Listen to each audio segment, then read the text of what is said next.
सफर का घोड़ा पर लगाकर वक्त की राह पर उड़ा चला जाता है। कब ठहरेगा कौन जानता है। यूं लगता है जैसे रूह की सारी जिंदगी कहानी दर कहानी है। एक कहानी का इख्तिताम दूसरी कहानी के आगाज की पेशरफ्त है। कातिबे तकदीर ने हर रूह की लोह पर उसकी जिंदगी की कहानी लिख दी है। रूह भी इस दुनिया के पर्दे पर अपनी लोह का अक्स देखती है और कभी गैब के पर्दे पर अपनी रूह की तहरीर को मुतहरिक देखती है। तहरीर क्या है? रूह की हरकत की लम्हा बलम्हा तस्वीर है। वक्त की डोर जब हिलती है तो तस्वीरें मुतहरिक हो जाती हैं। रूह की निगाह इन तस्वीर में इस हद तक गर्क हो जाती है कि हर तस्वीर एहसास का लिबास पहनकर महसूसाती दुनिया में जलवा फरोज हो जाती है। एक वक्त ऐसा भी आता है जब हयाती दबाव के बोझ तले महसूसात के होल में लिपटा हुआ इंसान कह उठता है, जिंदगी मैंने तुझे बहुत करीब से देखा है। उम्र के इस हिस्से में दुनिया की बेसबाती पर बार बार नजर जाती है। मुझे यूं लगता है जैसे सारी दुनिया कुम्हार का आंगन है जिसने किस्म किस्म की मिट्टी के ज़ुरूफ बनाकर आंगन में फैला दिए हैं। मिट्टी के खिलौनों की हैसियत ही क्या है, जरा सी चोट पर टूटकर रेजा रेजा हो जाते हैं। कुम्हार फिर उन्हीं टुकड़ों को जमा करता है, फिर उन्हें कूट छान कर दोबारा सांचों में ढालता है, फिर एक नया ज़र्फ तैयार हो जाता है। ये नया ज़र्फ भी तो पुरानी सूरत का अक्स है। फिर नयापन क्या है? मैं सोच में पड़ गई। मिट्टी भी पुरानी, नकूश भी पुराने, वही आदम, वही जानवर, वही पेड़ पौधे। जब से दुनिया बनी आदम को आदम ही कहा जाता है जो एक महसूस सूरत का हामिल है। कभी शेर आदमी नहीं कहलाया, ना ही कभी पेड़ पौधे जानवर कहलाए। फिर कर्ण हा कर्ण पुरानी सूरतों में नजर नयापन कहाँ देखती है। मुझे याद आया अभी परसों की ही तो बात है, हम अपने छोटे बेटे के घर गए। गर्मी की वजह से खाना सहन में लगाया गया। बहू ने बड़ा सा प्याला सामने रखा, उसमें जूस था और हर किस्म के फलों के छोटे छोटे टुकड़े उस पर तैर रहे थे। बहू ने सबको इसमें से प्याले भर भर के दिए। कहने लगी, अम्मी ये पंच है। मैंने पूछा, ये कौन से फल का जूस है? ये तो बड़े मजे का है। कहने लगी, अम्मी मैंने जितने भी फलों के जूस बाजार में से मिले सब इकट्ठे मिला दिए और कई किस्म के फलों के टुकड़े काट कर डाल दिए। पंच बन गया। इस याद के साथ ही मेरा दिल अंदर से मुस्कुरा उठा कि नया नाम, नई मिकदारें ही नयापन है। जहन खुला हुआ हो, दिल में वुसअत हो तो नज़र हर शय में अल्लाह की हिकमत का मुशाहिदा कर लेती है। मैं सोचने लगी, जिंदगी के सफ़र में कितने लोगों से वास्ता पड़ता है, कितनों के नाम याद रहते हैं, कितनों की सूरतें भी भूल जाती हैं। जिनके नाम, जिनकी सूरतें हमारे हाफजे में नक्श हो जाती हैं, वो अगली ज़िंदगी में भी तो मिलेंगे ज़रूर। एक मर्तबा इसी सवाल के जवाब में मुर्शिद करीम ने फरमाया था, मोहब्बत कश्ती का नाम है जो दो अफराद को एक दूसरे के करीब ले आती है। इस दुनिया में भी दोस्ती की शर्त मोहब्बत है और अगली दुनिया में भी दोस्ती का यही कानून है। मिलाप उसी वक्त होता है जब दोनों के दिलों में मोहब्बत होती है। यकतरफा मोहब्बत मिलाप का बायस नहीं बनती। मैंने पूछा, वो किस तरह? फरमाया, जैसे हमारे प्यारे रसूल सल्लल्लाहु अलैहि वसल्लम जो अल्लाह ताला की सिफात के हामिल हैं, आप सल्लल्लाहु अलैहि वसल्लम को अपनी उम्मत के हर फर्द से मोहब्बत है। आप सल्लल्लाहु अलैहि वसल्लम की ज़िंदगी में भी बावजूद आपकी बेपनाह मोहब्बत और रहमत के जो लोग आपको समझ ना पाए वो आपसे दूर रहे, और जिनके दिलों में आप अलैहिस्सलातु वस्सलाम की मोहब्बत और इश्क रहा वो आप अलैहिस्सलातु वस्सलाम से करीब रहे और आप अलैहिस्सलातु वस्सलाम के फैज़ से मुस्तफ़ीज़ हुए। फरमाने लगे, कशिश रोशनियों का एक दूसरे में जज्ब होने का नाम है। जब एक फ़र्द की रोशनियाँ दूसरे फ़र्द की रोशनियों में जज्ब हो जाती हैं तो उन रोशनियों के हवाले से दोनों अफराद एक दूसरे को पहचानते हैं और यही पहचान उनकी दोस्ती का बायस बनती है। रोशनियाँ कसीफ भी होती हैं, रोशनियाँ लतीफ़ भी होती हैं। कसीफ रोशनी में ही जज्ब होती है और लतीफ़ रोशनी में ही जज्ब होती है। यही वजह है कि एक शराबी का पक्का दोस्त नमाजी नहीं होता। इंसान की मिसाल एक बोतल की सी है। इस बोतल में या तो वो लतीफ़ रोशनियाँ भर लेता है या कसीफ। जो भी रोशनी होगी उसी का मुजाहिरा होगा और अपने ही हमजिन्स की कशिश बाहम एक दूसरे को करीब कर देगी। जिस तरह पानी में तेल जज्ब नहीं होता, इसी तरह कसाफत में लताफत जज्ब नहीं हो सकती। मैं सोचने लगी, ज़िंदगी इस कदर कीमती है, इसकी कीमत को पहचानने के लिए सही रहनुमाई भी ज़रूरी है और फिर इस रहनुमाई पर अमल भी लाजमी है। अमल ही इंसान की बोतल में लतीफ़ या कसीफ रोशनियाँ जमा करता है। आसमानी किताबों में वाज़े तौर पर इस बात की वजाहत कर दी गई है। हुजूर पाक सल्लल्लाहु अलैहि वसल्लम की हदीसें भी हमारे लिए मिशले राह हैं। एक हदीस के मुताबिक आप सल्लल्लाहु अलैहि वसल्लम ने फरमाया, जब कोई मोमिन तीसरा कलमा पढ़ता है तो जन्नत में उसके लिए एक दरख्त लगा दिया जाता है। इस हदीस से ये बात साबित होती है कि बंदे का हर अमल एक सूरत रखता है, ख्वाह ये सूरत उसे दुनिया में दिखाई दे या ना दे, मगर आखिरत में वो इन्हें देखेगा और अपने अमाल व अफ़ाल के हवाले से उन्हें पहचान भी लेगा। عمل اچھا ہوگا تو جنت کی کوئی نہ کوئی شے حاصل ہو جائے گی، اور اگر عمل برا ہوگا تو دوزخ کی کوئی نہ کوئی شے حاصل ہوگی۔ انسان اپنی جنت اور اپنی دوزخ ہر وقت ساتھ لیے پھرتا ہے۔ زندگی کا ہر دور نئے تقاضے لے کر آتا ہے۔ ان تقاضوں کی بنیاد بھی علم پر ہے۔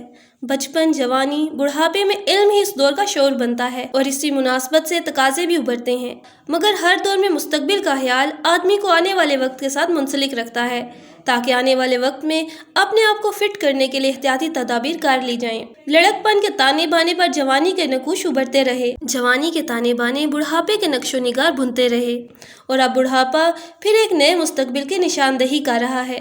نیا مستقبل، نیا عالم، نیا دور، میرا سارا انہماک اس نئے عالم کی جانب ہو گیا جو موت کی دہلیز کے اس پار ہے۔ مجھے یاد آیا میرے شیخ نے کن خوبصورت الفاظ میں زندگی اور موت کا فلسفہ کس حسن و خوبی کے ساتھ بیان کیا تھا۔ فرمایا، زندگی اور موت گویا روح کے دو لباس ہیں۔ زندگی کا لباس پہن کر روح دنیاوی زندگی کا لطف اٹھاتی ہے، اور موت کا لباس پہن کر غیب کے عالم میں موجودگی کا لطف اٹھائے گی۔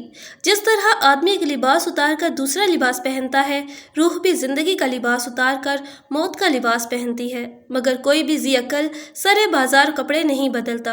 اس کام کے لیے موزوں جگہ تلاش کی جاتی ہے جو لباس بدلنے کی تیاری ہے۔ اسی طرح موت کی تیاری بھی ضروری ہے۔ میری موٹی عقل میں شیخ کی باریک بات سوئی میں دھاگے کی طرح سما گئی۔ میں نے ایک عزم کے ساتھ پوچھا، اس تیاری کے لیے انسان کو کیا کرنا چاہیے؟ فرمایا، اپنی صلاحیتوں کو زیادہ سے زیادہ وسیع پیمانے پر استعمال میں لانا چاہیے۔ آدمی اس صلاحیت کو زیادہ وسعت دے سکتا ہے جس سے پہلے ہی واقف ہو۔ مثلاً کوئی شخص اگر آرٹسٹ ہے تو وہ زیادہ سے زیادہ تصویریں بنا کر اس لائن میں اپنا نام پیدا کر سکتا ہے، مگر یاد رکھو، جس کام میں اللہ کے لیے کرنے کی نیت کی جائے، وسعت اس کو حاصل ہوتی ہے۔ نفسانی اور دنیاوی اغراض سے کیا گیا ہر کام محدودیت میں قید ہو جاتا ہے۔ شیخ کی اس نصیحت کو حبیب بھی اچھی طرح سمجھ گئے۔ اب ان کا بھی جی چاہتا ہے کہ کوئی ایسا کام کریں جو عمر کی تمام کوتاہیوں کی تلافی کر سکے۔ ایک دن ہم اپنے ڈرائنگ روم میں بیٹھے تھے۔ سردی کا موسم تھا، برف پڑ رہی تھی، کھڑکی کے شفاف شیشوں سے نظر دور دور تک پہنچ رہی تھی۔ پیڑ، پودے، مکانات، زمین، ہر چیز برف سے ڈھکی ہوئی تھی، جیسے کسی نے ہر شے پر سفید چادر پھیلا دی ہو۔ کچھ دیر تک ہم دونوں برف باری کے اس خوبصورت منظر کو دیکھتے رہے۔ برف کی سفیدی ہمارے اندر کے تقدس کو ابھارتی رہی، خیالات بھی برف کی طرح صاف صاف آنے لگے۔ میں نے کہا، حبیب دیکھو، فطرت کا ہر کام وسعت ہی ہے۔ برف باری، بارش، ہوا، سبزہ، آسمان، زمین، غرض یہ کہ ہر وہ شے جس میں فطرت کا براہ راست عمل دخل ہے، ان کا مظاہرہ اجتماعیت میں ہو رہا ہے۔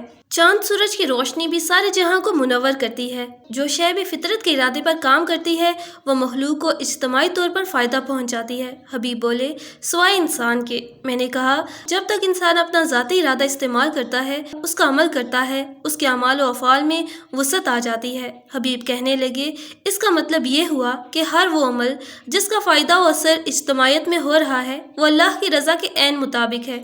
کہنے لگے، شمامہ، اب میرا بھی جی چاہتا ہے کہ کوئی ایسا کام کیا جائے جس میں اللہ تعالی ہم سے بہت خوش ہو جائیں۔ میں نے کہا، چلو دونوں مل کر اس بات پر سوچتے ہیں کہ ایسا کون سا کام ہم کریں کہ اللہ ہم سے خوش ہو جائے۔ جانتے ہو حبیب، میں بھی 2-3 دن سے یہی سوچ رہی تھی کہ ہم نے اپنی زندگی میں بہت سے نشیب و فراز دیکھے، مگر اس کے باوجود بھی ہم اپنی زندگی سے مطمئن اور خوش ہیں۔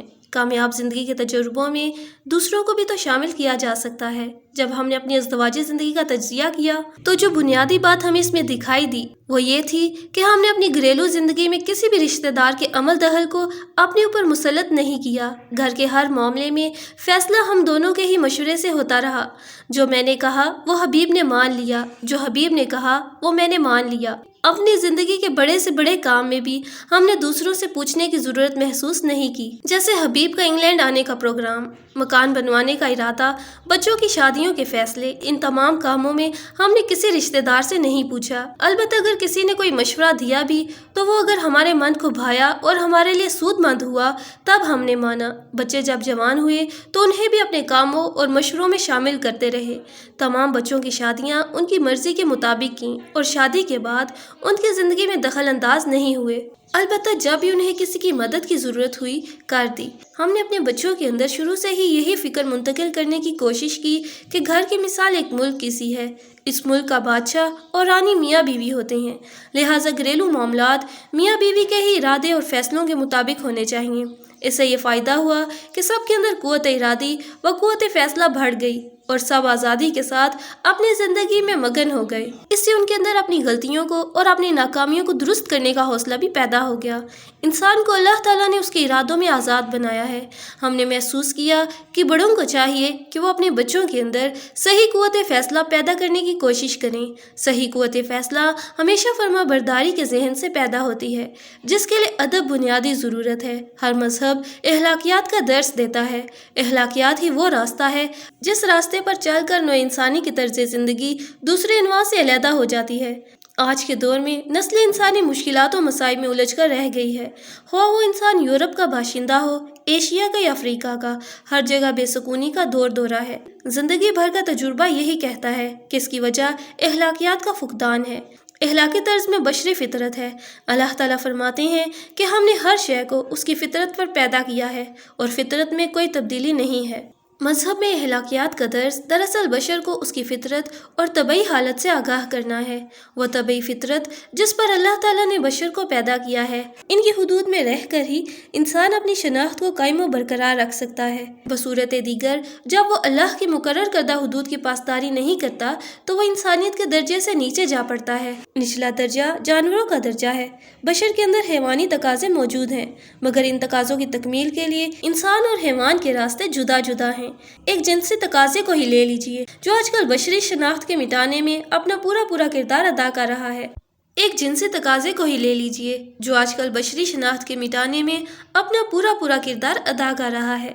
इसकी वजह भी हमारे सामने है कि इंसान अपने जिनसी तकाज़ों को इंसानी सतह के बजाय हैवानी सतह पर पूरा करने की कोशिश में लगा हुआ है। इसकी वजह यह है कि हम इस तकाज़े की अहमियत और हिकमत से वाकिफ़ नहीं हैं, ना ही जानने की कोशिश करते हैं, बल्कि ध्यान सिर्फ जिस्मानी आसूदगी की जानिब लगा हुआ है जो जानवरों का तकाज़ा और तर्ज ज़िंदगी है।